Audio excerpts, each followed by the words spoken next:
Hello everyone. आज हम लोग बीपीएससी शिक्षक भर्ती में भारतीय राष्ट्रीय आंदोलन का सीरीज़ देख रहे हैं, जिसमें हम लोग कांग्रेस के अधिवेशन को कंप्लीट कर रहे हैं। अभी तक हमने लगभग 6 वीडियो को कंप्लीट कर लिया और 6 वीडियो में हमने 1924 का जो अधिवेशन हुआ था बेलगाम, जिसकी अध्यक्षता महात्मा गांधी ने की थी, और ये पहला अधिवेशन था महात्मा गांधी था जिसमें उन्होंने भाग लिया था और जिसके अध्यक्ष बने थे। तो मैं यहाँ तक हमने कंप्लीट कर लिया और आज हम लोग शुरू करेंगे 1925 से के अधिवेशन से। फ्रेंड्स, अगर आप लोगों को हमारा वीडियो अच्छा लगे तो लाइक, सब्सक्राइब और कमेंट करना बिल्कुल ना भूलें। और अगर आपको मेरा वीडियो अच्छा न लगे तो भी आप कमेंट करके बताएं कि हमने क्या गलती की है, उस स्थिति को मैं सुधारने का प्रयास करूंगी। तो चलिए हम लोग देखते हैं 1925 का अधिवेशन। तो इसका स्थान कहाँ था? तो इसका स्थान था कानपुर और इसके अध्यक्ष बनाया गया था सरोजिनी नायडू को। किसको बनाया गया था? तो 1925 के कानपुर अधिवेशन का अध्यक्ष सरोजिनी नायडू ने की थी। इसका तथ्य को हम लोग देख लेते हैं। तो इसका पहला तथ्य है, प्रथम महिला भारतीय अध्यक्ष कौन बनी थी? तो सरोजिनी नायडू। यहाँ पे प्रथम महिला भारतीय की चर्चा की जा रही है। और अगर सबसे पहली महिला अध्यक्ष अगर कहा जाए कांग्रेस की कौन बनी थी, तो हमने देखा था पिछले वीडियो में कि 1917 का जो कलकत्ता अधिवेशन हुआ था, उस कलकत्ता अधिवेशन की अध्यक्षता एनी बेसेंट ने की थी। यानी कि जो पहली जो महिला बनी थी वो बनी थी एनी बेसेंट, और जो पहली भारतीय अगर महिला की बात की जाए तो वो बनी थी सरोजिनी नायडू, और अगर पहली यूरोपीय महिला की बात की जाए तो वो बनी थी एनी बेसेंट। तो दोनों में अंतर ध्यान में रखिएगा। एनी बेसेंट प्रथम यूरोपीय महिला थी और जो सरोजिनी नायडू थी वो प्रथम भारतीय महिला थी। ठीक है, आगे है, इस अधिवेशन में श्यामलाल गुप्त के द्वारा ध्वज वंदना विजय विश्व तिरंगा प्यारा गाया गया था। क्या गाया गया था? तो विजय विश्व तिरंगा प्यारा किसके द्वारा गाया गया था? तो श्यामलाल गुप्त के द्वारा। 2 गाया गया था, ध्वज वंदना और विजय विश्व तिरंगा प्यारा। आपसे पूछा जा सकता है कि कांग्रेस के किस अधिवेशन में ध्वज वंदना गीत गाया गया, या फिर पूछा जा सकता है कि कांग्रेस के किस अधिवेशन में विजय विश्व तिरंगा प्यारा गाया गया। तो आपको याद रखना होगा 1925 का कानपुर अधिवेशन, जिसकी अध्यक्षता की थी सरोजिनी नायडू ने। नेक्स्ट है, हिंदी को राष्ट्रभाषा के रूप में घोषित करने का प्रस्ताव इसी अधिवेशन में पारित हुआ। तो पूछा जा सकता है कि हिंदी को राष्ट्रभाषा के रूप में घोषित करने का प्रस्ताव किस अधिवेशन में पारित हुआ? तो 1925 का कानपुर अधिवेशन। आगे है 1926 का अधिवेशन। तो 1926 के अधिवेशन का स्थान कहाँ था? 1926 के अधिवेशन का स्थान था गुवाहाटी और इसके अध्यक्ष बनाए गए थे श्रीनिवास अयंगर को। किसको बनाया गया था? तो श्रीनिवास अयंगर को। तो इससे तथ्य हम लोग देख लेते हैं। तो इसी अधिवेशन के दौरान कांग्रेस के नेताओं को खादी वस्त्र पहनना अनिवार्य कर दिया गया। यानी कि कांग्रेस के जो भी नेता है वो खादी वस्त्र पहनना उनके लिए जरूरी है, ये अनिवार्य कर दिया गया। तो आपसे पूछा जा सकता है कि कांग्रेस के किस अधिवेशन के दौरान कांग्रेस के नेताओं को खादी वस्त्र पहनना अनिवार्य कर दिया गया? तो 1926 का गुवाहाटी अधिवेशन, और जिसके अध्यक्ष बनाए गए थे श्रीनिवास अयंगर को। आगे हम लोग देख लेते हैं 1927 का अधिवेशन। तो 1927 के अधिवेशन का स्थान कहाँ था? तो स्थान था साथियों मद्रास, और इसके अध्यक्ष किसको बनाया गया था? तो डॉक्टर M.A. अंसारी को। किसको बनाया गया था 1927 के अधिवेशन का अध्यक्ष? तो डॉक्टर M.A. अंसारी को।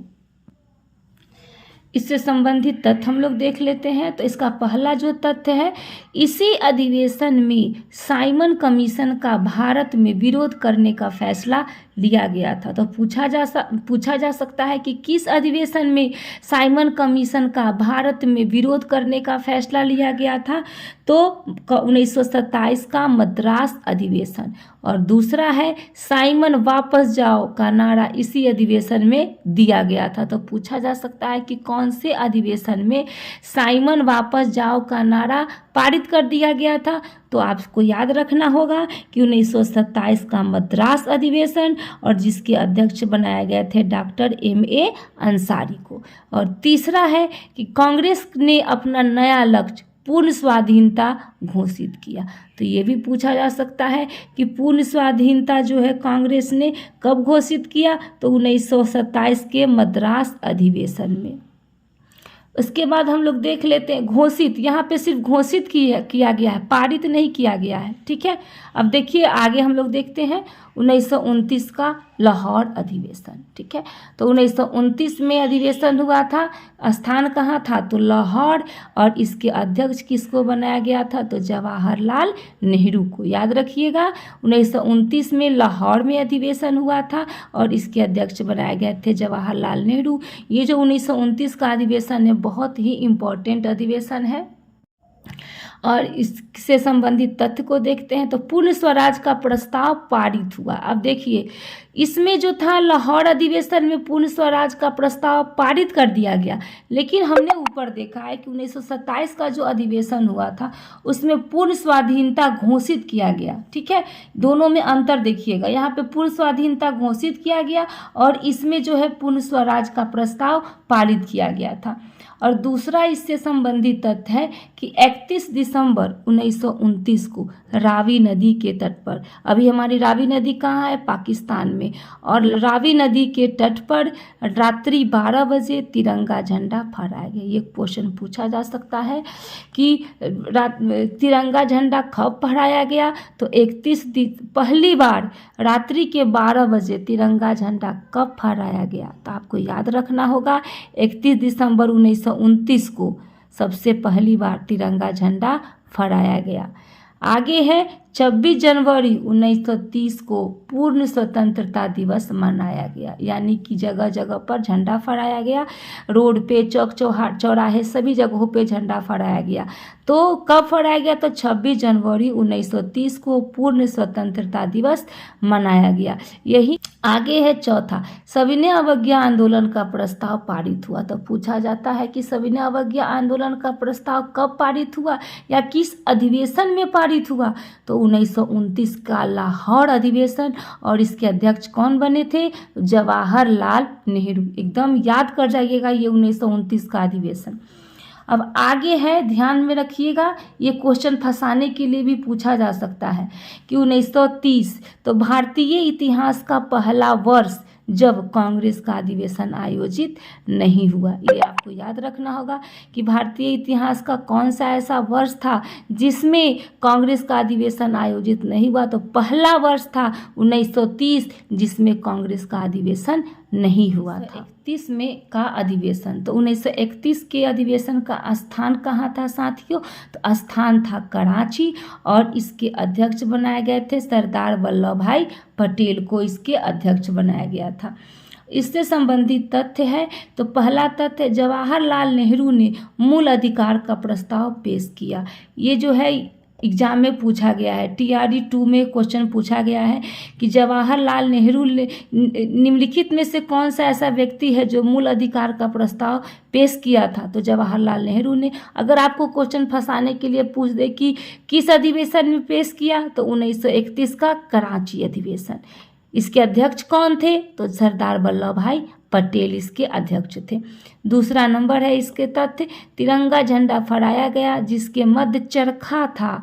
ये क्वेश्चन पूछा जा सकता है कि कांग्रेस के किस अधिवेशन में तिरंगा झंडा फहराया गया जिसके मध्य चरखा था, तो याद रखिएगा 1931 का कराची अधिवेशन।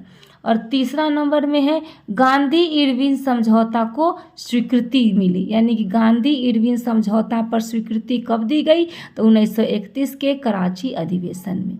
आगे है गांधी मर सकते हैं लेकिन गांधीवाद हमेशा जिंदा रहेगा। ये किस अधिवेशन के समय कहा गया, तो 1931 के कराची अधिवेशन में महात्मा गांधी ने कहा कि गांधी मर सकते हैं लेकिन गांधीवाद जिंदा रहेगा। अब आगे हम लोग देख लेते हैं 1936 का अधिवेशन।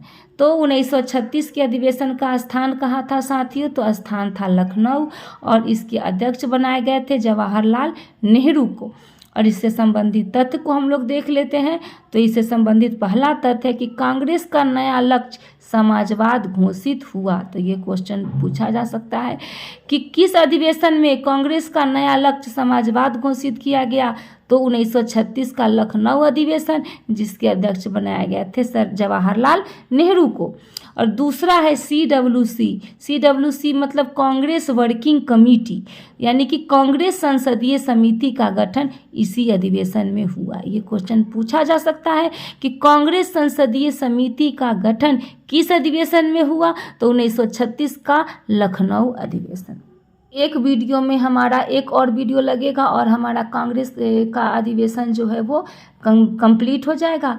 उसके बाद हम लोग आगे के वीडियो को देखेंगे। तो बने रहिए हमारे साथ, मिलते हैं नेक्स्ट वीडियो में नेक्स्ट टॉपिक के साथ। धन्यवाद।